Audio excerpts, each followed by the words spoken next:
我係林超英，我係香港中文大學地理與資源管理學系嘅客座教授。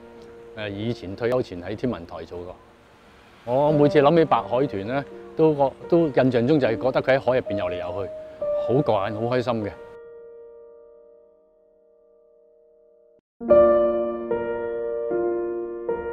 以我即係個業餘人士嘅理解咧，就係我哋喺10幾年前香港境內咧，我哋會即係如果你俾心機數嘅話咧，會數到有180幾條嘅。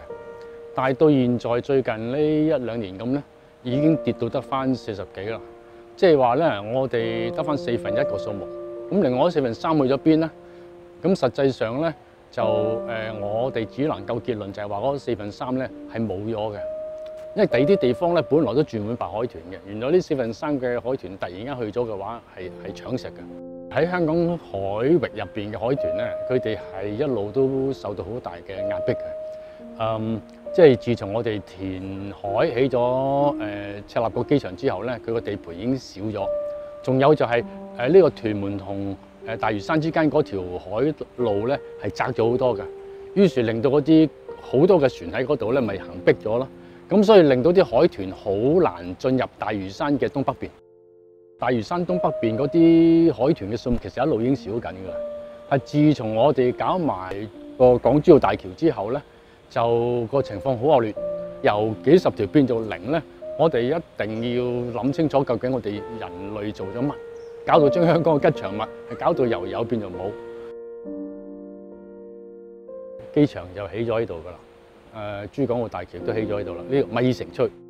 喺呢個情況之下咧，實際上海豚喺大嶼山北部嗰個處境係好艱難嘅。就我哋唯有咧就係話，盡量諗辦法咧，將呢度嘅其實如果要為咗白海豚嘅話咧，要將呢度嘅海上交通減翻少啲先得。但係咧，現在我哋見到嘅咧，如果要保存剩翻落嚟嘅白海豚咧，我哋就留意到佢哋基本上喺我哋大嶼山嘅西部同埋西南邊。大嶼山西南邊係有海岸公園嘅，索罟群島都有嘅，但係中間就斷開咗。而家好多高速船經過呢度嘅，其實對於嗰個海豚係已經好危險嘅，而佢嘅噪音都好大。如果我哋真係真心係為中華白海豚呢個香港吉祥物嘅前途着想嘅話咧，係應該將呢啲割裂嘅海岸公園咧駁通佢，然後咧就係唔俾高速船行過，呢個就係喺冇辦法之中嘅辦法。我覺得香港好多人都好關注中華白海豚，除咗佢係一個香港吉祥物，仲有因為佢係一個有靈性嘅動物，係一個我哋見親佢就會好開心、好感覺好舒暢嘅，即係我哋冇可能見到佢係滅絕嘅。因此咧，大家要盡可能喺任何場合，只要有機會咧，就話俾人哋聽，我哋好重視佢哋嘅延續，佢哋嘅生存。